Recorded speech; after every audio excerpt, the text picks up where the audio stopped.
Okay, good morning and welcome to this lecture in the Information Management Public Lecture Series, which is co-sponsored by the School of Information Management and the Environmental Information Use and Influence Research Initiative.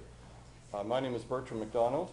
I am the research lead in the School of Information Management. I'm also a member of the EIUI team, and we're very pleased to welcome you to this lecture this morning. Today's lecture is the second in a series offered by the school, and I invite you to return to our next lecture, which will be on October 3rd, when Elizabeth Dubois, doctoral candidate at the Oxford Internet Institute at Oxford University, will speak on media, voters, and influence, which Twitter users matter. And Elizabeth is monitoring some of the activity with the Nova Scotia provincial election at the moment, so it will be hot data that she will be referring to. That lecture will be given in this room as well in about 2 weeks' time. So you can consult the school's website for further details about that lecture and the next one, which will occur in November, which will be posted to the site shortly. Our guest today is visiting Dalhousie University to present the lecture that we'll hear in a few minutes, as well as participate in a workshop tomorrow organized by the EIUI initiative. And we have brochures of our initiative. If you wish a copy of this, please pick up a copy. We'll make sure they're easily accessible to you as you're leaving the room today.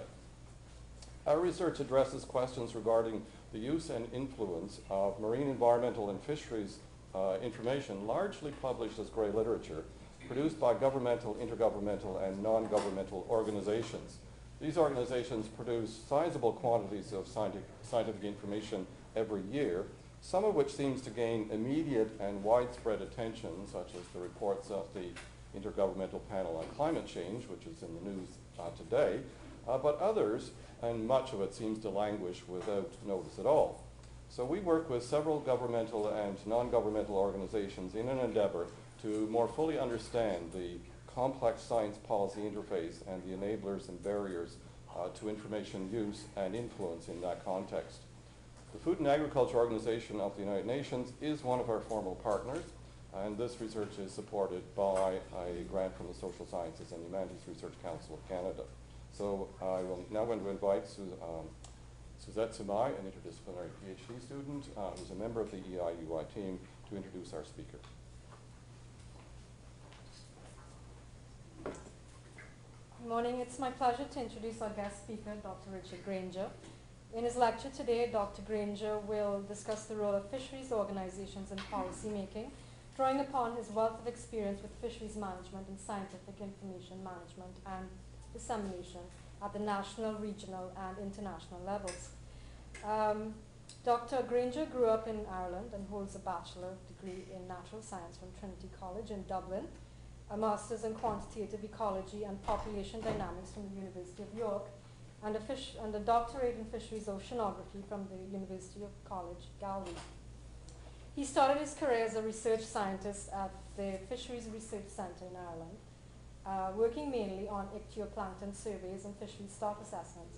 Later, from 1989 to 1992, he was the Fisheries Secretary at ICES, which is the International Council for the Exploration of the Sea, a regional intergovernmental fisheries management and advisory body. At ICES, he led the Secretariat's program on fisheries stock assessments and management advice for the Northeast Atlantic. For the last 21 years, Dr. Grainger worked at the Fisheries and Aquaculture Department of the United Nations Food and Agriculture Organization, commonly known as the FAO. And in his early years at the FAO, Dr. Grainger was a senior fisheries statistician in charge of global fisheries and aquaculture statistics.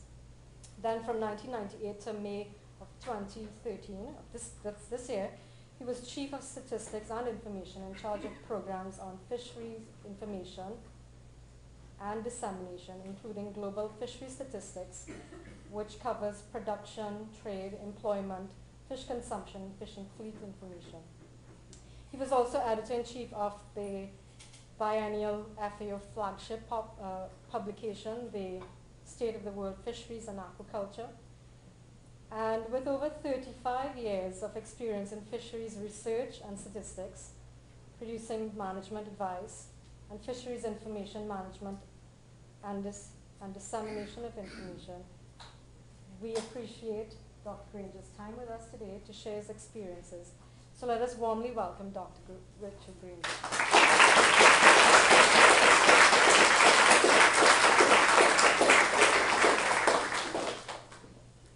Great. Well, thank you very much indeed for that warm welcome, Bertram and Suzette. It's very interesting for me to meet with people.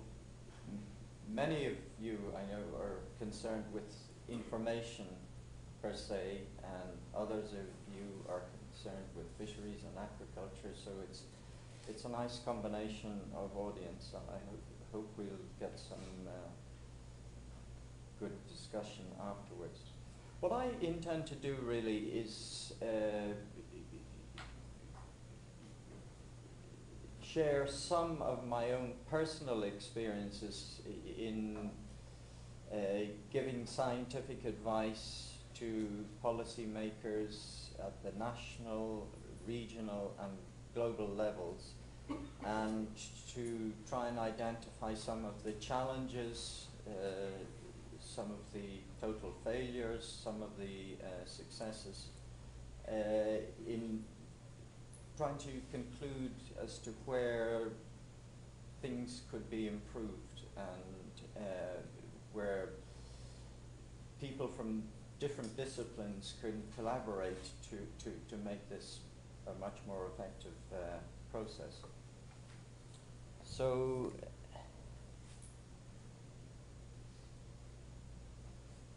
what I plan to do is to talk about some of the complexities of governance and information flows in fisheries, to tell you about some of the global initiatives which have taken place to try and improve the linkages between science and policy making, and to make fisheries management more effective.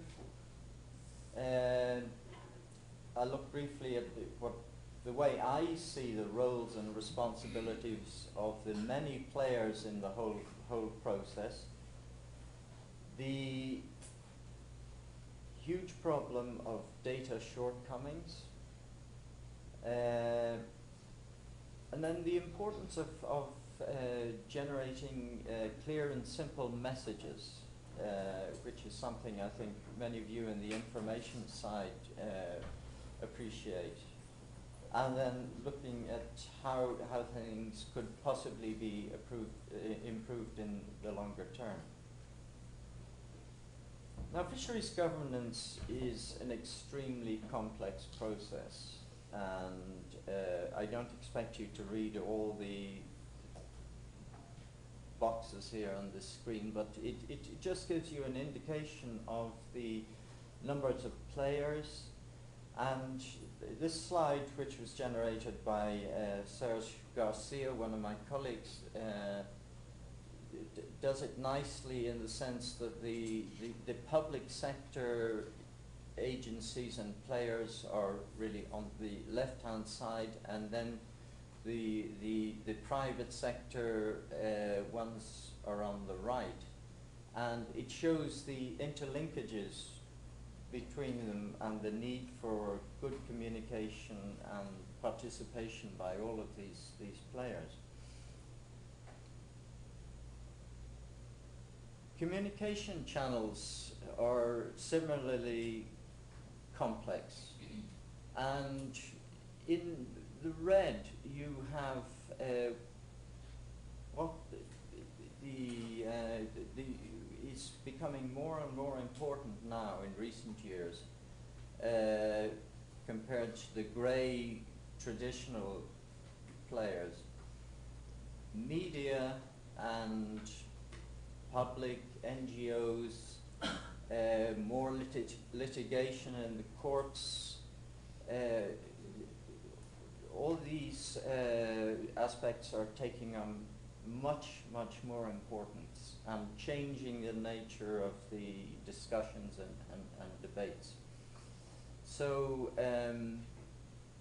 this obviously has a bearing on the way information has to be conveyed, and the impact that it has. So when we look at the requirements for information, as you can imagine, there's a huge range of information in terms of subject matter, complexity, many different activities involved, many different issues such as climate change, markets, policy, ecosystem matters. It's a very complex subject area with many interactions, as you can imagine. So this provides quite a challenge in conveying information in an objective and effective way. As you're all aware, the media take a great interest in many of these issues. Many of these issues relating to fisheries and ecosystems, biodiversity and everything attract a lot of public attention and debate, and some of you are involved in these debates very actively. There's also been a huge explosion in lobbying, and this slide I've just taken from a book which I haven't yet read, but it came out last month and caused quite a stir.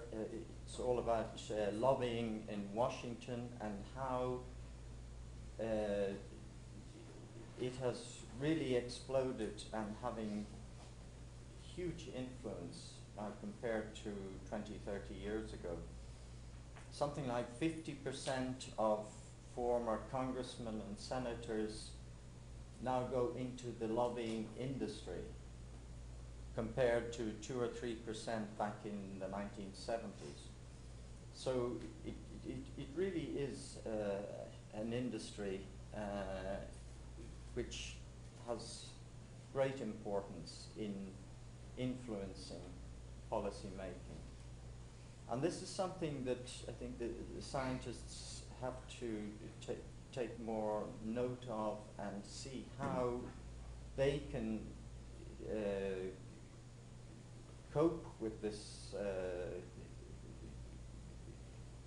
activity, and maybe see how they can make use of it effectively. Now, I tried putting together a table showing how the information providers and users, how their roles rated in terms of importance. And this is just a very simple thing. It's a first attempt that I did, just giving a 3-star rating. But really, it just shows, I think, I don't expect you to try to look at all the components, but it gives an idea of just how many players there are, from government, national, specialized agencies like DFO in Canada, regional fishery management organizations like NAFO, global agencies like FAO, academia, as many of you are from here, the universities and so forth, the development agencies, NGOs, the media, industry, local communities, and the general public. They all have important roles, either as users of information or providers of information, or by their influence on policy making through different forms of communication and their voting and So it's really a very complex matrix of users and providers of information. So there's information flow going all over the place here, and the question is, for those who are interested in promoting sustainable fisheries and effective fisheries management and so forth, how we can cope with these challenges and make the best use of the various information flow mechanisms. Now, misinformation is a problem. Lobbyists will sometimes promote misinformation either through deliberate distortion of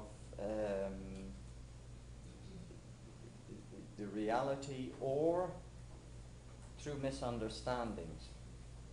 And I don't expect you to read all of these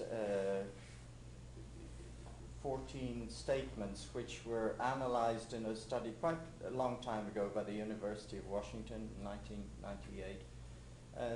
It's an interesting study, I think, and it's something that I think could be very usefully updated with the current similar statements which are made. And it took 14 different statements which were being bandied around by all sorts of campaigners and lobbyists and so forth back at that time. And what these authors did was really just see how valid these statements were. Are they really based on scientific fact, or are they totally unsupportable? And you'll see that out of the 14 statements, only 4 were really judged to be supportable, which is really quite shocking, because a lot of these were being bandied around as just given facts, and so the message to me here is that a lot of statements which are made really have very little basis in scientific fact. Now, there's been a recognition of the need for much better forms of information in support of sustainable fisheries management, and the interest of promoting biodiversity and tackling many of the issues relating to the oceans and inland waters. I listed just three here. International instruments agreed at the global level. The UN Fish Stocks Agreement was quite unusual in that it had in Annex 1 a set of standard requirements for collection and sharing of data, and that's the first time, I think, that a really serious attempt was made to include data requirements in an internationally binding agreement. Then there was the FAO Code of Conduct for Responsible Fisheries of 1995, which still holds up some very fine principles. It, unlike the previous two, is a voluntary instrument, but the fact that it's not binding has not reduced its significance in many respects, because a lot of countries, and I think of Canada in particular, have taken the code and used it to shape national legislation, which brings it into law in many respects. And this code of conduct has many technical guidelines, international plans of actions and strategies to support it. And I noted recently that the Canadian government has brought in legislation for a policy for management of bycatch, which is very closely modelled on the FAO guidelines on management of bycatch. And many other countries have done similar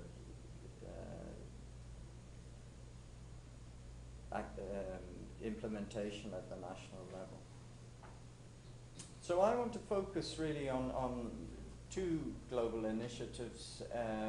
One I've just mentioned is the Code of Conduct for Responsible Fisheries, but another instrument which was agreed by the FAO members is called the Strategy for Improving Information on Status and Trends of Capture Fisheries. So this is really dealing with the information requirements and the importance of information, and the members recognize that there is a serious problem with poor data, poor access to data, poor sharing and exchange of information, and so it set about to try and improve that through this strategy. A big focus of that strategy is to build capacity to collect and use information on status and trends of fisheries, and particularly focusing on the developing countries which have poorer capacity. To expand the scope and status and trends information from the traditional ones, which are often just catch quantities and so forth, to try and extend it to more socioeconomic information and ecosystem information as well. To improve quality control and to provide a more systematic synthesis of information and sharing it from the local to the national, regional and global levels.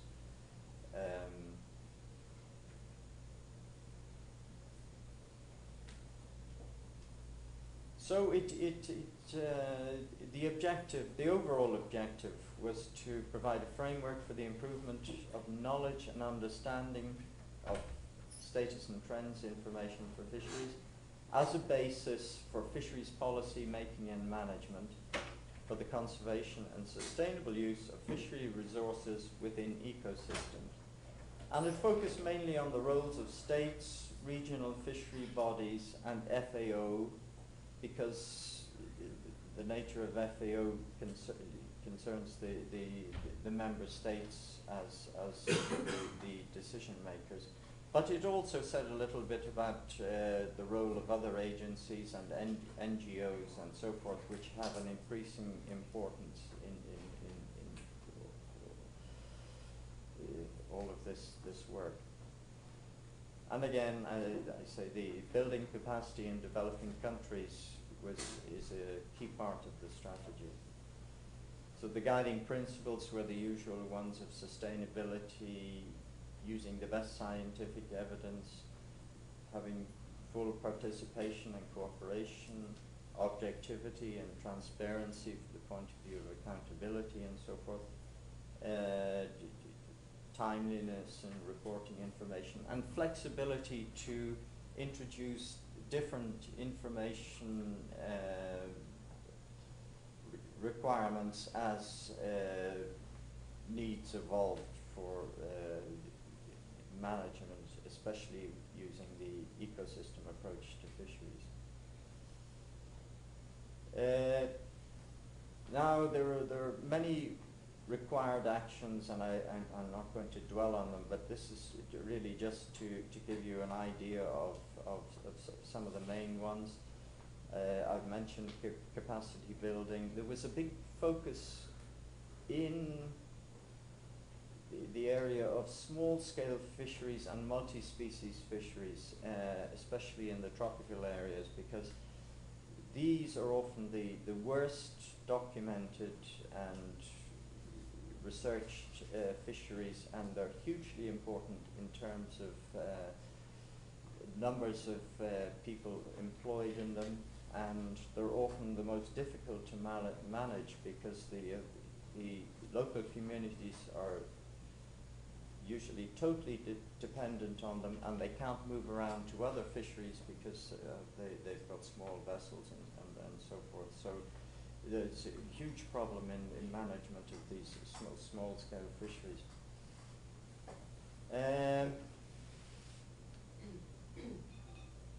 It recognized also the need to consider more socio-economic, climatic, environmental aspects, as fisheries management is evolving more from simply just managing the fishery to putting it in the ecosystem context and trying to take account of many other uses of the ecosystem, of which fisheries are a part. And then to, as I said, to try and have a more systematic provision of information and assembly of that information and make it better available. And then one interesting thing that came out in the strategy was the importance of working groups. And the working groups are seen as serving several functions. One is their role in peer reviewing data quality, peer reviewing assessment, and so forth, working together. Also doing this in a transparent way, but they're recognized as having a very important role in capacity building, so that people coming into working groups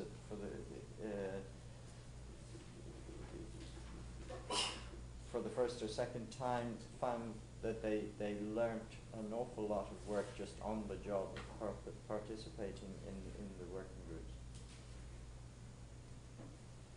So the roles identified in that strategy, all players are expected to promote the strategy. States have particular responsibilities in implementation, deciding on priorities, evaluating actions and implementing them. Regional fishery bodies undertake to support the members in the implementation of the strategy and agree and adopt standards and guidelines for information sharing. FAO has a responsibility to support implementation of the strategy, particularly in developing countries, and to establish some of the systems, processes, principles for implementation and information sharing. Development partners such as the regional development banks, the World Bank, are expected to support projects in support of this. And then importantly, NGOs are seen as being key players in implementing projects on the ground and raising awareness and campaigning and so forth in support of better information in support of the strategy. Now we did a study in FAO of what priorities countries are putting on different types of information relating to fisheries. And here it just shows the countries which are collecting information on various different aspects, such as resource use, livelihoods, environment, food security, increased fish production, and foreign exchange earnings. And it's broken down here between the low-income food deficit countries, which are the poorer ones, which short of food, and then the non-low-income food deficit countries, which are mainly the developed countries. And you can see I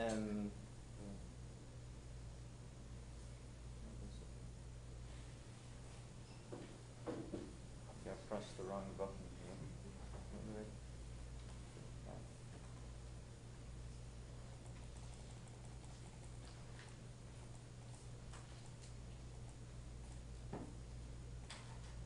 Be careful with, there we go. Yeah. That's it, that's Yeah. That doesn't need to do this one.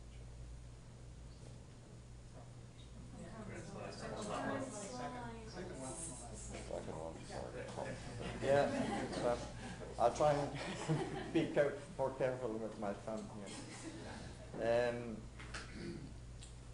Yeah, you can see that resource use, production and value are given high priority in all these countries. And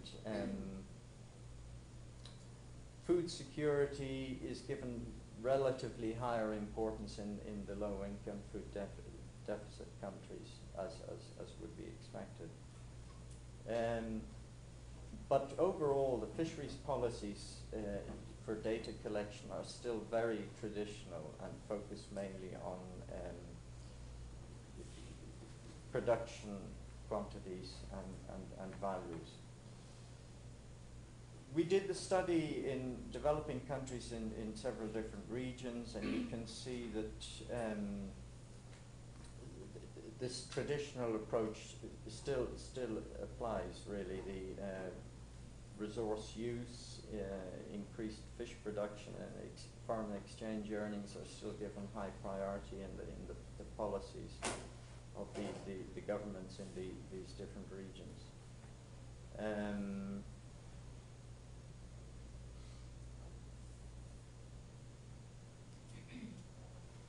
So when we look at the data collected for fisheries management for 48 countries, you can still see the countries are putting main emphasis on the large-scale fisheries for all of these different attributes.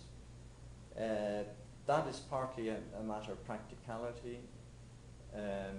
It's much easier to collect data on large-scale industrial-type vessels than on the small-scale sector. And also, these larger vessels usually have access agreements. So sometimes they're required to carry observers on board and so forth, and they have obviously very high fishing capacity.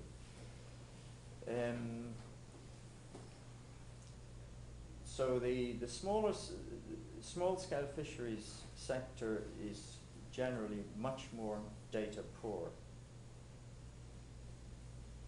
When we look at the more developed countries, yes, they are doing a bit better, slightly better, but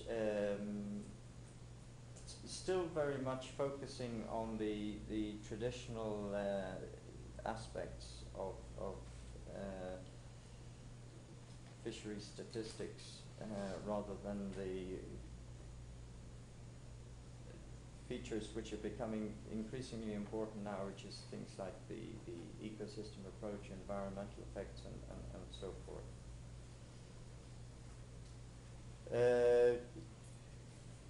The same picture really emerges from the resources management. What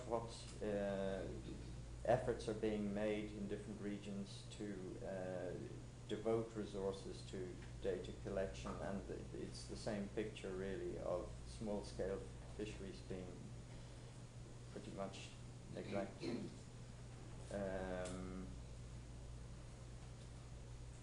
Yeah. So what needs to be done here in the light of this information?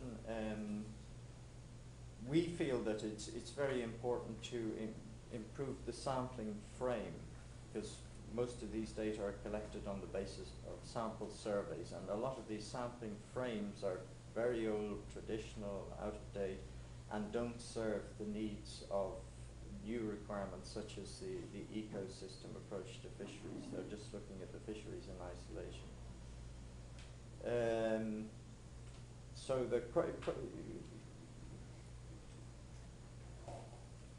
we see the need for changing the emphasis and means by which data are collected for many of these fisheries, and particularly for the small-scale fisheries. Okay, now, so if I could switch to another challenge, and that is the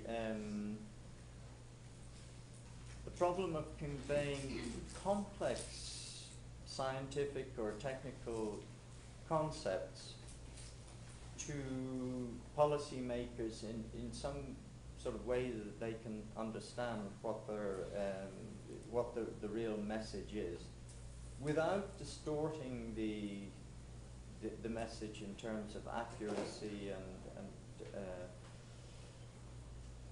validity. And this is, I think, you will all be very familiar with this challenge. It's common to many aspects of the science policy interfaces, and it's.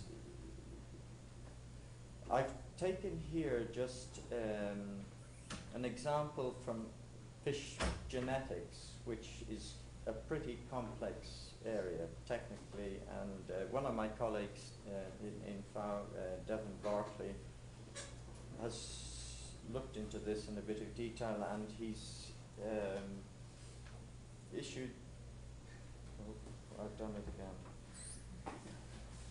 Sorry. There's a resume slideshow button just to the right, about 2 inches down. Thank you.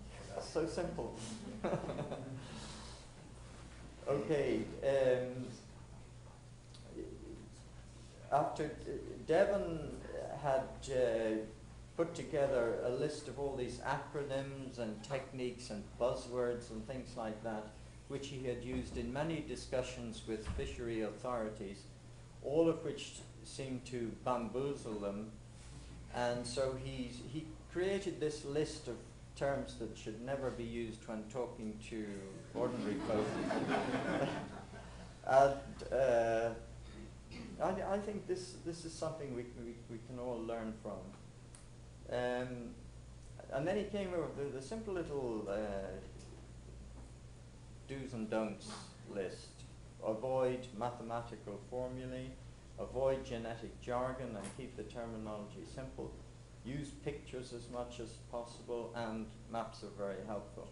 I guess a lot of us knew that, but still we hear jargon being used all the time in communication to policymakers, to the general public, and so forth, and this means the messages really lose their impact. Simple diagrams can help. This is one that we have used, which has been reproduced quite a lot by other people, but there are many ways of creating simple diagrams which, okay, you can be accused of distorting things and oversimplifying them and so forth, but they can be very effective. Now, I'd like to turn to a project that we're involved with an FAO funded by the European Commission, which is taking an approach to deal with the problem of masses and masses of dispersed information from many, many different sources, which individually are maybe not very useful, but if they can be brought together in a systematic way and can then be used and analyzed together, can be very powerful. I think we're all familiar with being inundated with information. I've heard it likened to, you know, Google and so forth. You can just be bombarded with information, and somebody likened it to, you know, trying to drink from a fire hose. It's very hard to sort out solid, useful, authoritative information from masses and masses of information which may be less reliable or may be useless on its own unless it's put together with some other information. So for the remainder of the talk now, I'm going to just say a little bit about this approach. It's called the iMarine project, and it's just one approach, but it's an idea of how things may be developing in the future to try and make dispersed information from many different domains more useful when it's combined with information from other sources in a useful and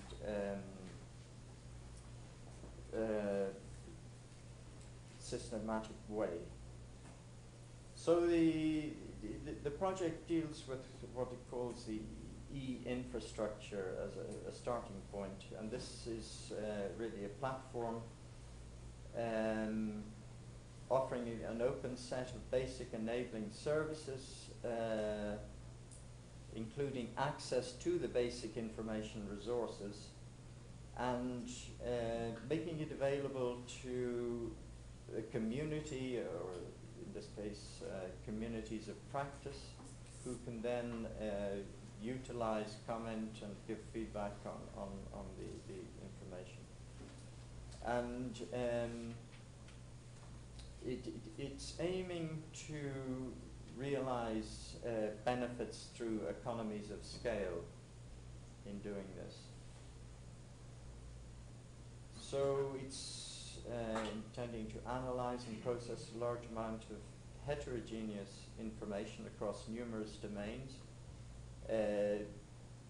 all multidisciplinary and multifaceted in terms of collaboration, the local, national, and regional levels. So I'm just going to pick up on a couple of examples of things that they're doing which may be of interest to you.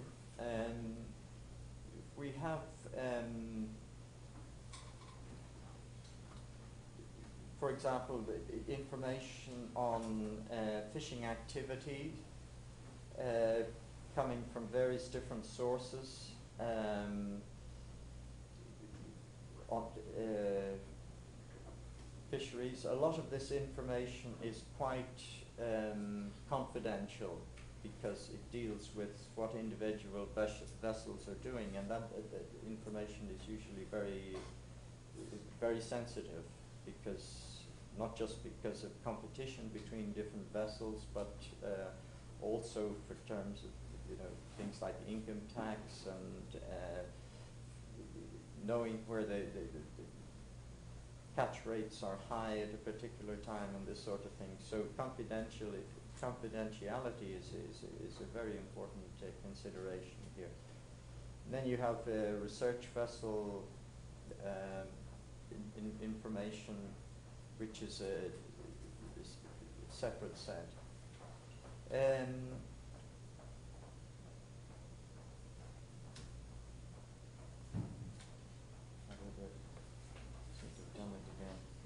Anyway, what the big achievement of the project is that it did persuade the Northeast Atlantic Fisheries Commission, the NEAF, to agree to allow access to all the commercial fishing operation data sets, which would be passed through the iMarine processing system, protecting all the confidentiality requirements for the Fishery Commission, but allowing access to scientists in ISIS to all the basic data without identifying the individual vessels, but having access to all the vessel data.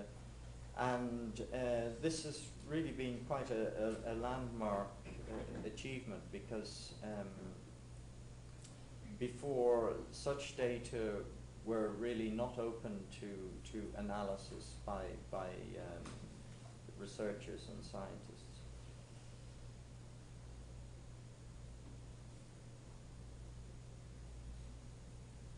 Yeah, so as I said, this is all part of really trying to improve access to information on in a broader context of ecosystems, where there are huge quantities of data, but at the moment not a lot of information is being utilized across different disciplines, and this is where I think huge added value can be achieved. Another example is this coelacanth, which is quite threatened in terms of biodiversity. There's a lot of concerns about it. The iMarine project has worked to link up different databases to put together a more comprehensive picture of the status of species, and this is just one example. So you have, for example, presence information coming from fish base. Absence information is simulated using aqua maps, another system according to various rules about distribution characteristics in relation to environmental factors.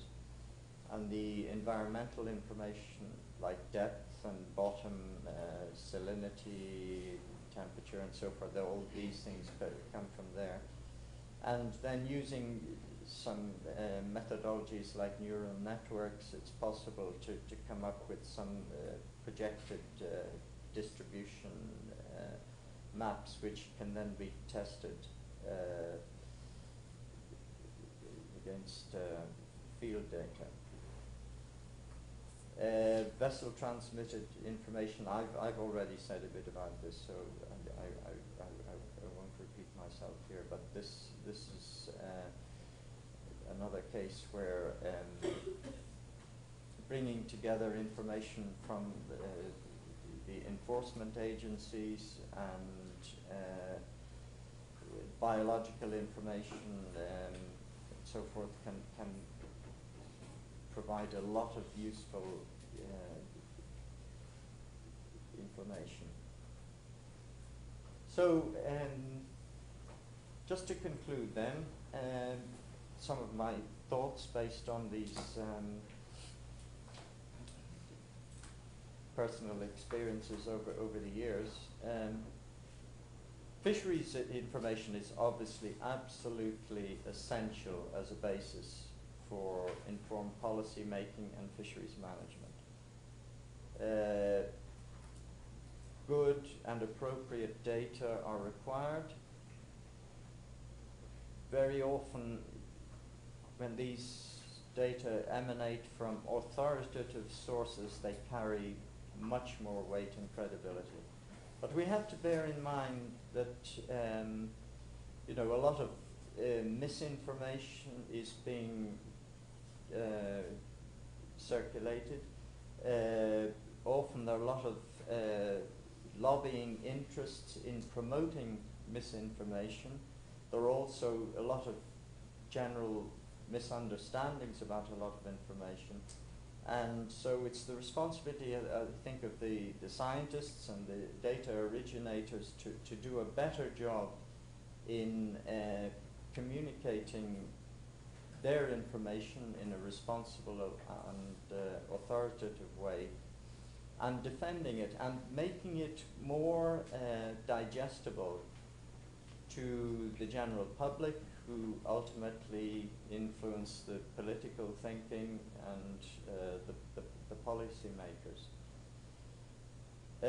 So there's certainly a need for scientists, and I include myself as one of those, who are often not very good at communicating messages in the form of advocacy in a very understandable and clear and impactful way. So I think it's something we need more help with, we need to pay more attention to, because many other players in the public debates on this state of fisheries and what needs to be done are much better at conveying their messages, which can very often support what the scientists say, but sometimes, as I've illustrated, they can be based on misunderstandings or misinformation. Partnerships, such as the example I gave of the iMarine project, but there are many other examples as well, can have a huge potential in helping to improve messages. We can link, I think, between various different agencies, NGOs, and information experts in trying to improve the way we convey messages and hopefully make a much more effective impact.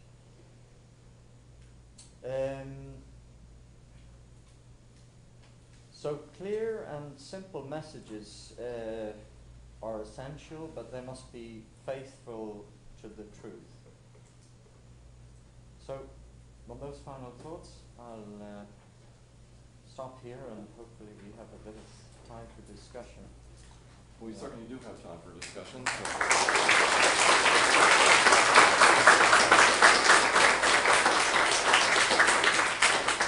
So we'll take questions for a few minutes. Of course. Quick comment on your last point. I think they must be faithful to the data. Nobody knows where the truth is, but the data is the only thing we can trust, I think. But the question I have is, so you lived through a period of great change in FAO and in world fisheries, and you experienced that. And my question is, in the 1980s, FAO was still promoting to feed the world through fisheries, and the catches could be at 1.2 billion tons. And then something changed very fundamentally in the early 90s, I think. Catches plateaued, and then maybe slowly declined after that. And at the same time, these other players that you identified, media and geopublic, became very active and very interested. Probably because there was something happening, something fundamentally changed in world fisheries around that time. And I would just like, because you were very much at it at that time, your insight on what changed in the 1990s and what precipitated that large interest by the public and the media. I think there was a real change in thinking about the future of fisheries. In the early days, FAO had a huge program in fisheries development. FAO had a whole fleet of fishing vessels doing exploratory fishing around the world, trying to discover new fisheries, underutilized resources, and then the realization, not just in FAO but elsewhere, started becoming apparent that the really excellent work done by Gulland back in the 1970s, where he predicted the potential of capture fishery resources for the world as a whole, was actually being approached. And then everybody, I think, started to realize, well, you know, the time for development is over. We need to look at sustainability, conservation, and sustainable use. And that whole emphasis changed, and I think that helped promote the development of the Code of Conduct for Responsible Fisheries, thinking certainly within FAO, but in nearly all other institutions and NGOs and everything, that, you know, this development can't go on. There are already a lot of overexploited stocks.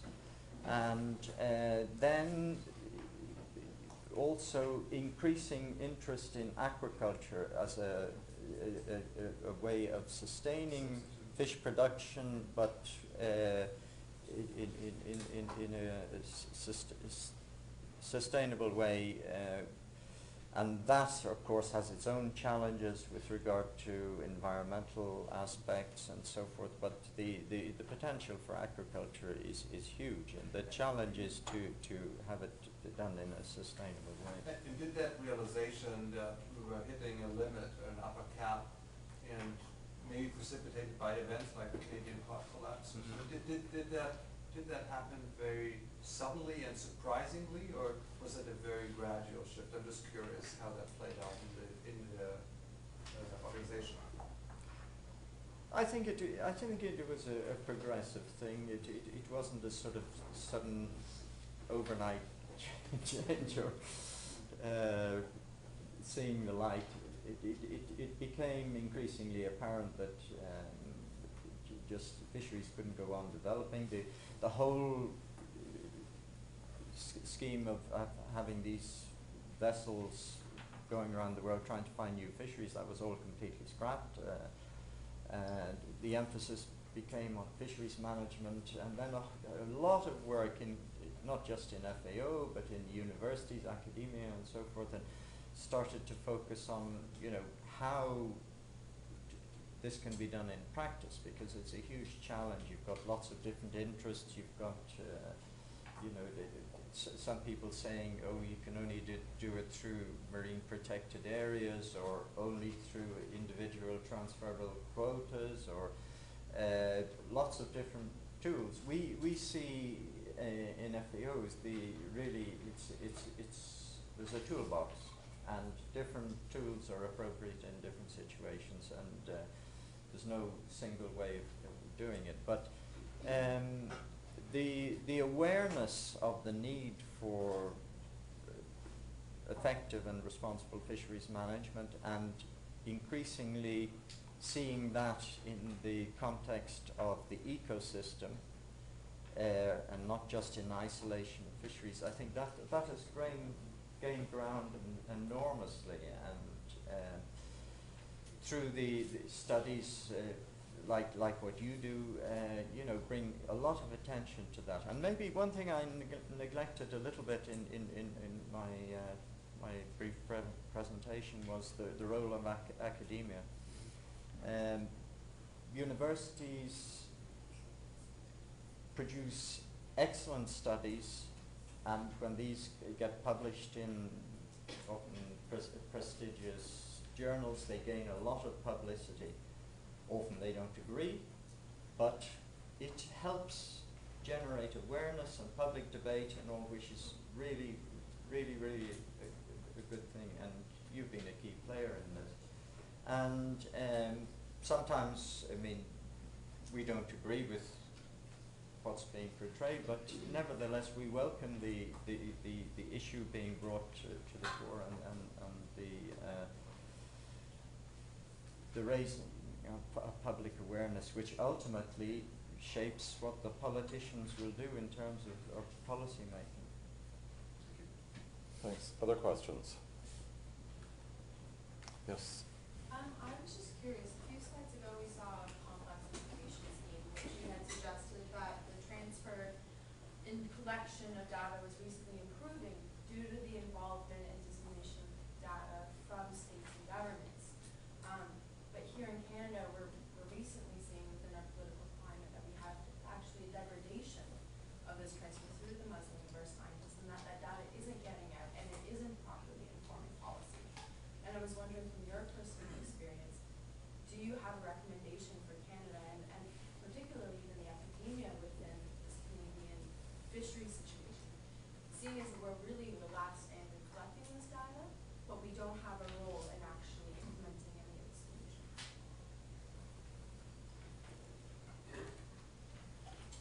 I think, looking at it in the global perspective, Canada is actually one of the best models we can see, looking at the global level in terms of an integrated policy going right from data collection through management and policy making and so forth. Okay, there are always shortcomings, but we see far more serious problems in many developing countries where there's often very little data and there are communities which are totally dependent on fishing for their livelihood.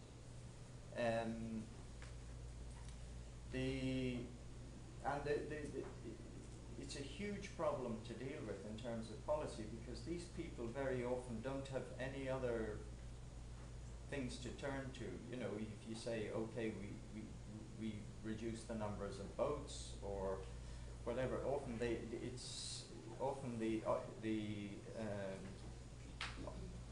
last resort for employment. So it's a very difficult one to try and reduce the capacity because many of the stocks they're exploiting are severely overfished. Canada took drastic action back with the northern cod. I mean, there was a moratorium, which I think is still in place. Or was that 20 years? Something like that.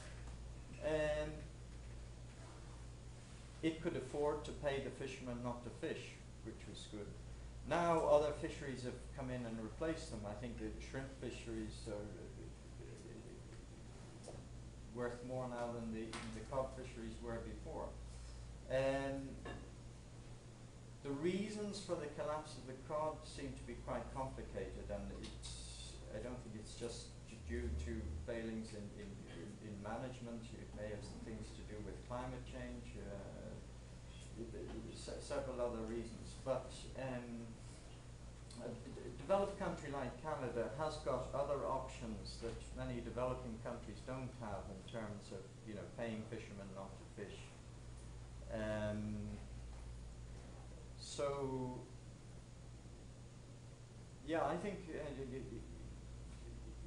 Canada has experienced some very difficult problems, like the northern cod, and it's because it's a developed country. It had these resources which it was able to help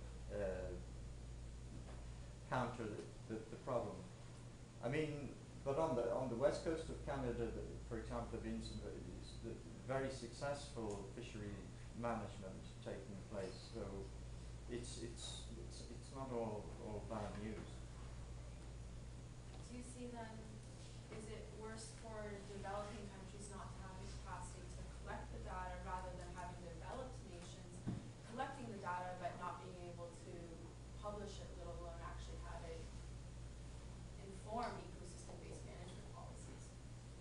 Well, first of all, I think the data are really essential because you can't do anything really without the data. So the question then is, if you do have reasonable data, is there the political will? Are there proper incentives for people to try and take action which will turn the fisheries into sustainable ones? In developing countries, there are often many additional problems, such as corruption, vested interests, politicians, and so forth. I mean, that can happen in developed countries too, but it's certainly more prevalent in developing countries. And effective implementation can be much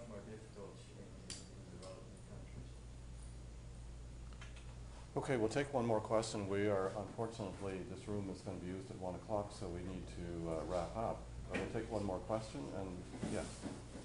I'm Ricardo Federation, and I'm from an RFMO, NAFO, Northwest Atlantic Organization, Secretariat. And our convention area, or area jurisdiction, is actually geographically identical to the FAO statistical area 21. And we receive directly actual submissions of the fisheries statistics from the flood states fishing on that area. And one of the issues, or shall I say, the challenges of these fisheries statistics is that the submissions are not distinguished between the EEZ and the areas beyond national jurisdiction. For us, who does a lot of science, physical assessment, and do some enforcement, like tax verification, this is one big issue, or even, shall I say, a challenge, when these tax statistics are not actually distinguished. It is and areas of national jurisdiction. Now, I happen to be in one of your lectures in FAO 2 years ago, wherein you talk about the initiative of FAO initiative about separating these statistics. And as an RFMO, we look with great interest on that, because as I've said, we do a lot of science and enforcement. So I just want to know, from the FAO side, what's the update on this kind of initiative? Yes, there is a request actually from the UN to have a distinction between catches coming from the high seas and from EEZs. And it's something we've been working on. It's not an easy matter. I know in NAFO you have your regulatory area is the high seas only, but you collect data and do assessments for the stocks For the whole. for the whole, including the EEZs, because the fish move around and so forth. So yeah, we have been working to try and distinguish this, but it's a huge task, and some countries don't report by the EEZ as opposed to the high seas. I think it's something the regional fishery bodies can play an active role in, and I guess your scientists in NAFO probably are able to ascribe catches to high seas and EEZs. They make ways of that. Yeah, they make their best estimates. And it's something that we've been requested to do, and we have been making some progress on it, but it's a huge challenge. Okay, Of course, for the resources, it's really to do with allocations. For the resources, it doesn't matter really whether the fish are caught that side of the line or that side of the line. It is the same stock. It's fishing mortality. It's more to do with allocations and fisheries management questions. I'm sure there are more questions, but I'm conscious that we do need to wrap up here. I'm going to ask now Vanya Abdich, one of the other students who is a member of our EIUI team. Vanya is in a Master of Resource and Environmental Studies Management program, and she's going to thank our speaker. So on behalf of the Environmental Information Use and Influence Initiative and the School of Information Management, I'd like to thank Dr. Grainger for coming here today and sharing with us his thoughts that he's gathered over his very long and illustrious career. And for that, I'd like to present a token of our appreciation.